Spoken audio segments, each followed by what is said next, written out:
It's winter time. I have no place to store my shoes in a specific place at my flat. I just put them at a small step of closet. Just let me show you. Right here. And every time all dirty work come from my shoes right in this place. So I try to fix that kind of issue with that thing. It's 3D printed hexagon box with simple cover. Just fits like that.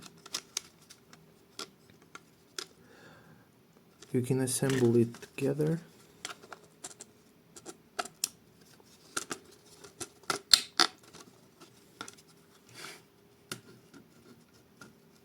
And so on. You just put your shoes right here and it should collect all dirty water, all mud right in place.